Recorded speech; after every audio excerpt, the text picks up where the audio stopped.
sebelum kita memuji dan menyembah Tuhan, kita bersatu di dalam doa. Terima kasih Tuhan Yesus. Terima kasih Bapa yang baik Tuhan. Kalau hari ini kami datang Tuhan ke hadapan-Mu dengan penuh sukacita, dengan penuh rasa berserah kepada Engkau Tuhan. Kami rindu hari ini banyak jiwa yang dimenangkan, kami rindu hari ini banyak jiwa yang dipulihkan melalui setiap pujian dan penyembahan kami. Kami tahu gak ada lagi yang dapat kami berikan kepada Engkau Tuhan, kalau bukan hati kami, kalau bukan penyembahan yang dapat kami naikkan. Kami mengucap syukur Tuhan buat apapun yang terjadi dalam kehidupan kami percaya Engkau Allah yang baik buat setiap kami. Kami memuji Engkau dengan sukacita. Mari sama-sama yang percaya kita katakan. Amin.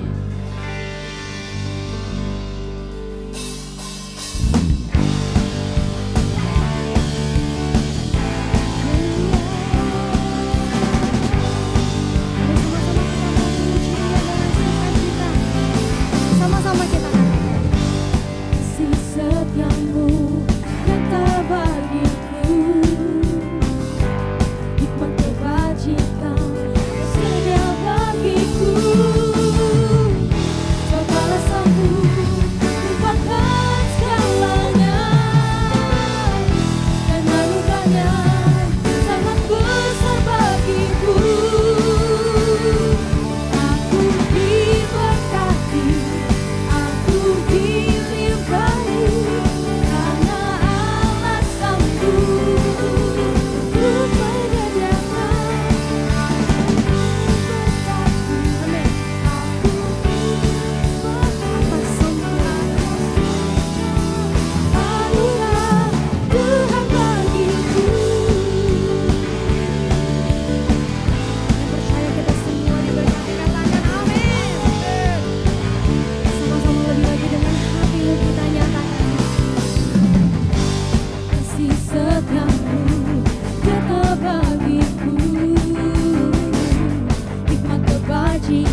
pertolongan-Mu dalam kehidupan kami.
Mari kita satu hati dalam doa. Bapa yang baik, terima kasih buat kasih setia, buat kebaikan Tuhan dalam kehidupan kami. Kami mengucap syukur buat berkat rahmat Tuhan yang selalu baru setiap pagi. Terima kasih kalau kami boleh memuji menyembah Engkau di pagi hari yang indah ini. Sungguh Tuhan, kami sungguh mengucap syukur buat segala hal yang Kau berikan. Sebentar kami akan mendengarkan firman-Mu ya Aba ya Bapa. Berkati kami, beri kami hikmat untuk menangkap apa yang menjadi maksud hati Tuhan dalam kehidupan kami. Terima kasih, kami mau katakan kami siap untuk mendengarkan firman-Mu. Dalam nama Yesus, kita yang percaya dan siap mendengarkan firman Tuhan, mari kita sama-sama katakan, amin. Shalom Bapak Ibu Saudaraku, rekan-rekan terkasih Jemaat Home Sisi dimanapun berada. Pada kesempatan kali ini kita akan belajar sama-sama tentang kebenaran firman Tuhan ya, dari sosok tokoh yang bernama Yusuf, anak dari Yakub. Tentu kita sudah sering mendengar cerita, kisah tentang Yusuf, anak dari Yakub ini. Nah hari ini izinkan saya untuk membagi dalam dua bagian ya, dalam pembahasan minggu ini dan pembahasan minggu depan ya. Hari ini kita akan belajar ya di dalam Kejadian 37 ayat 2 sampai dengan 4. Kejadian 37 ayat 2 sampai 4. Demikian firman Tuhan. Inilah riwayat keturunan Yakub, Yusuf, tatkala berumur 17 tahun, jadi masih muda. Biasa menggembalakan kambing domba bersama-sama dengan saudara-saudaranya, anak-anak Bilha dan Zilpa, kedua istri ayahnya. Dan Yusuf menyampaikan kepada ayahnya kabar tentang kejahatan saudara-saudaranya. Ayat yang ketiga, Israel ya atau Yakub lebih mengasihi Yusuf dari semua anaknya yang lain. Sebab Yusuf itulah anaknya yang lahir pada masa tuanya, dan ia menyuruh membuat jubah yang maha indah bagi dia. Ayat 4, setelah dilihat oleh saudara-saudaranya bahwa ayahnya lebih mengasihi Yusuf dari semua saudaranya, maka bencilah mereka itu kepadanya dan tidak mau menyapanya dengan ramah. Jadi Bapak Ibu Saudaraku, rekan-rekan terkasih Jemaat Home Sisi dimanapun berada, di Kejadian 37 ayat 2 yang tadi saya bacakan, mengatakan bahwa Yusuf menyampaikan laporan kejahatan, evil report, ya, yang dilakukan oleh para saudara Yusuf. Nah, sebenarnya telah banyak teolog ya yang berusaha mencari tahu apa isi laporan jahat ya, atau apa sih sebenarnya kejahatan yang dilakukan oleh saudara-saudara Yusuf. Ya. Ini mereka mau cari tahu, sehingga Yusuf melaporkan hal ini kepada Yakub ayahnya. Namun sayangnya Alkitab tidak memberikan isi laporan kejahatan ini sama sekali. Ya, dan yang perlu kita ketahui bahwa kejahatan yang dilakukan oleh para saudara-saudara Yusuf ini ya adalah sesuatu yang tentunya benar-benar jahat. Sehingga Yusuf sampai berani melaporkan tindakan saudaranya itu. Bapak Ibu Saudaraku, rekan-rekan terkasih, jangan berpikir bahwa kejahatan para remaja atau pemuda dapat diabaikan oleh orang tua. Karena mereka bisa berbuat jahat hingga kriminal dan melawan hukum. Di Indonesia sudah banyak terjadi kasus-kasus seperti ini, yang akibat kejahatan anak-anaknya ya sudah ada di media massa. Dengan kejahatan anak-anaknya, orang tuanya sampai harus terproses, terikut gitu ya. Nah, ini karena kejahatan. Nah, karena itu Bapak Ibu Saudaraku, sebagai orang tua harus benar-benar mendidik anak-anaknya agar apa? Agar tidak kebablasan dalam kenakalan mereka. Saya ambil contoh ya di dalam 1 Samuel 2 ayat 22 sampai 23. 1 Samuel 2 ayat 22 sampai 23. Dikatakan demikian. Eli telah sangat tua apabila didengarnya segala sesuatu yang dilakukan anak-anaknya terhadap semua orang Israel, dan bahwa mereka itu tidur dengan perempuan-perempuan yang melayani di depan pintu kemah pertemuan, berkatalah ia kepada mereka, "Mengapa kamu melakukan hal-hal yang begitu, sehingga ku dengar dari segenap bangsa ini tentang perbuatanmu yang jahat itu?"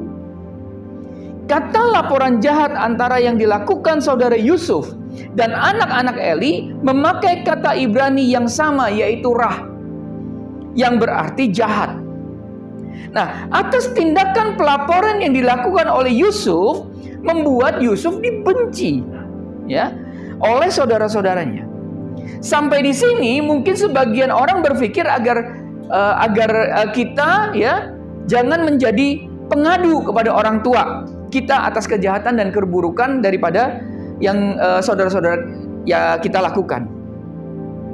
Bapak Ibu Saudaraku, saya setuju untuk tidak mengatakan semua keburukan yang dilakukan oleh saudara-saudara kita dalam kenakalan mereka.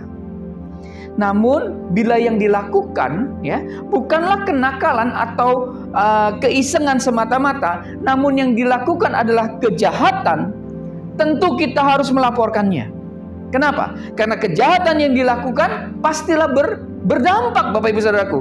Berdampak pada hidup seseorang, pada nama baik keluarga, dan pada masa depan seseorang.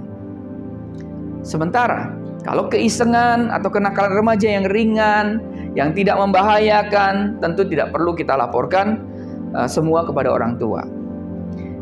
Agar orang tua kita juga mungkin jadi tidak terbebani pikirannya dengan semua hal kecil yang kita laporkan. Nah, Bapak Ibu Saudaraku, saya meyakini bahwa yang terjadi dengan kisah Yusuf dan saudara-saudaranya tentulah hal yang berbeda. Karena Alkitab mengatakan ini adalah sebuah kejahatan. Atau bahasa sekarang ini adalah tindakan kriminal atau tindakan yang melawan hukum. Atas tindakan pengaduan ini, Yusuf dibenci oleh saudara-saudaranya. Perlu kita ketahui bahwa tindakan benar yang dilakukan Yusuf ternyata memiliki konsekuensi yang tidak baik terhadap Yusuf. Bapak Ibu Saudaraku, saya pernah mendengar beberapa kali pengkhotbah yang mengatakan bahwa tindakan mengadukan kejahatan saudara-saudara Yusuf adalah sebuah kesalahan dari Yusuf. Sehingga akibatnya Yusuf dibenci oleh saudara-saudaranya sendiri. Terus terang, saya kurang setuju dengan argumentasi seperti ini. Dengan argumentasi pengkhotbah yang mengatakan bahwa apa yang dilakukan Yusuf dengan melaporkan itu adalah sebuah kesalahan. Bapak Ibu Saudaraku, yang perlu kita pahami adalah kejahatan adalah kejahatan. Dan hal ini tidak bisa menjadi sebuah kebaikan ketika seseorang melaporkannya. Ini yang harus kita garis bawahi. Belum lama ini, mungkin dalam minggu-minggu ini, ya, di beberapa waktu ini, ya, kita lihat ada peristiwa di Jakarta Utara, Bapak Ibu Saudaraku, tepatnya di Ruko-Ruko Muara Karang, yang dalam pembangunannya telah membangun di atas saluran air, ya, sehingga ke bahu jalan. Ini ramai sekali, viral sekali di media sosial, ya. Ruko-ruko tersebut digunakan untuk kafe, restoran, ya, perkantoran dan lain-lain. Kemudian ketua RT setempat melaporkan ke pihak yang berwenang agar tindakan keliru para pemilik ruko ini dapat ditindak, ya, sesuai dengan hukum. Nah, tapi ternyata yang terjadi para pemilik dan karyawan ruko berdemo, ya, menuduh ketua RT tersebut mematikan usaha kafe atau restoran mereka. Nah, uniknya atas pengaduan ketua RT setempat ini, orang-orang banyak menyalahkan ketua RT-nya karena membuat omset penjualan turun dan terancam banyak PHK. Bapak Ibu Saudaraku, ya, sekilas ya, tampak bahwa ketua RT tersebut salah. Kenapa? Karena pengaduannya berdampak pada kelangsungan usaha dan pekerjaan banyak orang. Namun perlu diperhatikan, ya, bahwa kesalahan pemilik ruko yang membangun bangunan di atas tanah yang bukan miliknya adalah sebuah kesalahan. Sementara pembongkaran yang dilakukan adalah akibat daripada kesalahan pemilik ruko tersebut. Jadi di sini kita melihat bahwa sebuah kesalahan yang dilakukan jangan mengalihkan dampak kesalahan tersebut kepada orang yang melaporkannya. Ingat Bapak Ibu Saudaraku, bahwa tadi saya sebutkan kesalahan tetaplah sebuah kesalahan. Demikian juga perbuatan jahat yang dilakukan oleh saudara-saudara Yusuf, bahwa kejahatan yang mereka lakukan adalah sebuah kejahatan. Sementara pelaporan Yusuf tidak akan membuat kejahatan mereka menjadi benar dan tindakan Yusuf menjadi salah. Karena apa tadi? Kejahatan adalah kejahatan, kesalahan adalah kesalahan. Sampai di sini saya harap kita bisa memahami. Nah, menariknya bahwa Yusuf tidak bisa menjadi satu komunitas dengan saudara-saudaranya sendiri. Sekalipun Yusuf juga biasa menggembalakan kambing domba bersama saudaranya. Namun ternyata Yusuf dalam istilah zaman sekarang nggak satu frekuensi dengan saudara-saudaranya, Bapak Ibu Saudaraku. Ya. Nah, yuk kita lihat lagi dalam Kejadian 37 ayat 3. Dikatakan gini, bahwa Yakub lebih mengasihi Yusuf dibandingkan dengan anak-anaknya yang lain. Bapak Ibu Saudaraku, sebagai orang tua perlu saya sampaikan pada Bapak Ibu Saudara yang mendengarkan khotbah saya pada saat ini, bahwa tindakan pilih kasih di antara anak-anak adalah hal yang salah. Sekali lagi, bahwa tindakan pilih kasih terhadap anak-anak kita adalah hal yang salah. Bapak Ibu Saudaraku, jangan pernah pilih kasih di antara anak-anak. Sebagai orang tua kita harus memiliki keadilan terhadap semua anak dan memberikan perlakuan yang adil kepada mereka. Terlebih lagi, tindakan pilih kasih ya terhadap anak justru menyulitkan anak tersebut. Kenapa? Karena pastilah ia akan dibully oleh saudaranya yang lain. Perhatikan dalam Kejadian 37 ayat 4. Setelah, perhatikan ya, dilihat oleh saudara-saudaranya bahwa ayahnya lebih mengasihi Yusuf dari semua saudaranya, maka bencilah mereka itu kepadanya dan tidak mau menyapanya dengan ramah. Hal ini terjadi pada diri Yusuf. Yusuf tidak disukai oleh saudara-saudara yang lain karena Yusuf lebih dicintai oleh ayahnya daripada saudara-saudara yang lain. Ironisnya, hal pilih kasih ini juga pernah terjadi pada diri Yakub. Yakub lebih disayang oleh mamahnya Ribka sehingga ada persaingan antara Esau dan Yakub. Dan Yakub telah merasakan sendiri bagaimana dirinya kemudian bermusuhan dengan Esau selama bertahun-tahun. Seharusnya Yakub belajar dari kesalahannya bahwa ia tidak boleh pilih kasih di antara anak-anaknya sendiri. Karena itulah saya sebagai orang tua mengajak kita semua, Bapak Ibu, rekan-rekan terkasih, jemaat Home Sisi dimanapun berada, sebagai orang tua kita harus berlaku adil kepada anak-anak kita. Dan jangan membedakan mereka. Karena pilih kasih orang tua kepada anak pastilah sangat menyakitkan anak-anak tersebut. Semua anak ingin disayang oleh orang tua mereka tanpa dibedakan dengan saudaranya yang lain.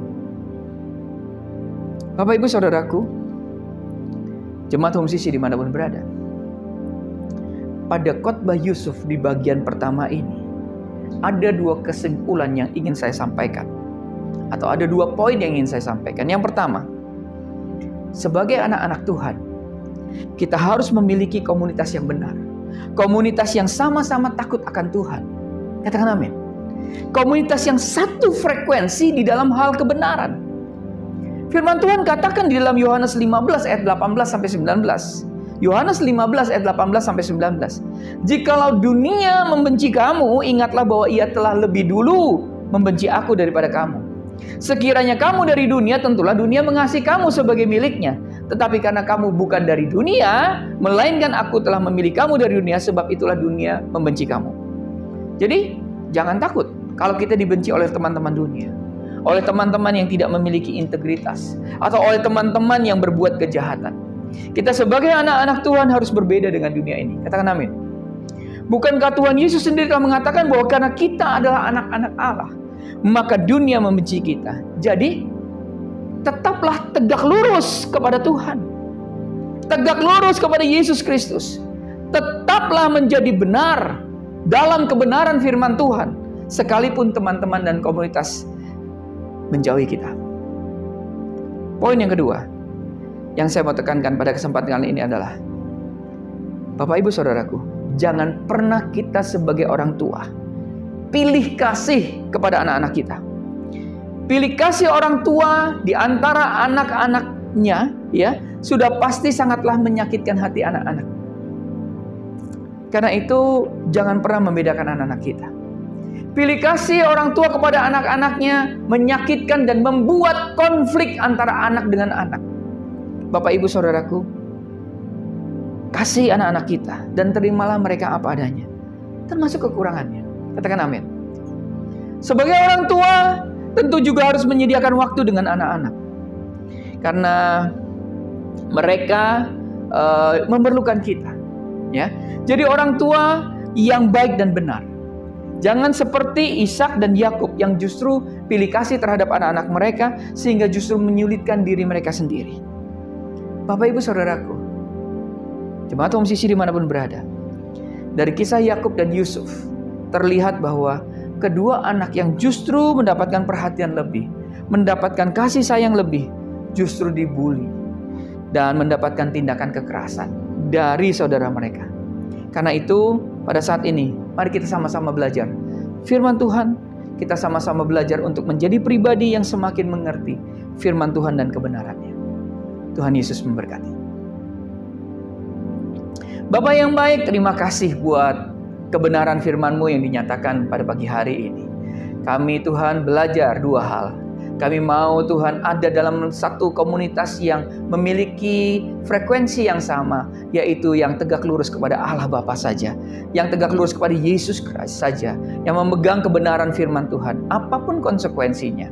Dan kami juga belajar hari ini sebagai orang tua, untuk kami tidak pilih kasih kepada anak-anak kami. Karena kami tahu ketika kami pilih kasih kepada anak-anak kami, maka ada anak-anak yang terluka. Maka akan ada konflik-konflik yang timbul antara anak yang satu dengan yang lainnya. Tuhan Yesus, jika itu semua kami lakukan, hari ini kami boleh datang kepadamu dan meminta ampun. Dan kami ingin memulihkan itu semua. Kami ingin pemulihan yang daripada Tuhan. Kami ingin menjadi orang-orang yang mencintai firman dan melakukan firman-Mu. Terima kasih Bapa yang baik, dalam nama Tuhan Yesus kami berdoa dan mengucap syukur. Haleluya. Amin. I sing praises to your name. Oh Lord, praises to your name. Oh Lord, for your name is great and greatly to be praised. I sing praises to your name. Oh Lord, praises to your name. Oh Lord, for your name is great and greatly to be praised. I sing praises to your name. Oh Lord, praises to your name. Oh Lord, for your name is great and greatly to be praised. I sing praises to your name. I sing praises to your name. Oh Lord, praises to your name. Oh Lord, for your name is great and greatly to be praised. For your name is great and greatly to be praised.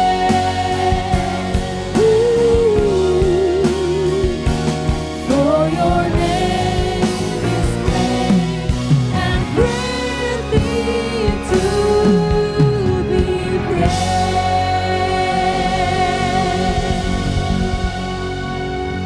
Karena itu saudara-saudaraku, jemaat Kristus yang dikasihi Tuhan, angkatlah kedua tanganmu dan terimalah berkat. Mari aminkan setiap perkataan berkat yang kita percaya bahwa kita menerimanya. Tuhan memberkati engkau dan melindungi engkau. Tuhan menyinari engkau dengan wajahnya dan memberi engkau kasih karunia. Tuhan menghadapkan wajahnya kepadamu dan memberi engkau damai sejahtera.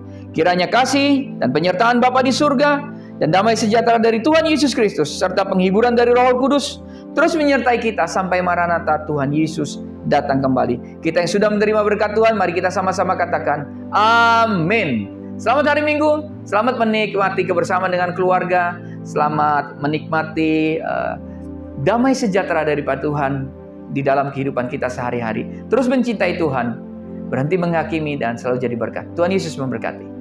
Then sings my soul, my Savior God to thee. How great thou art,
dalam Tuhan.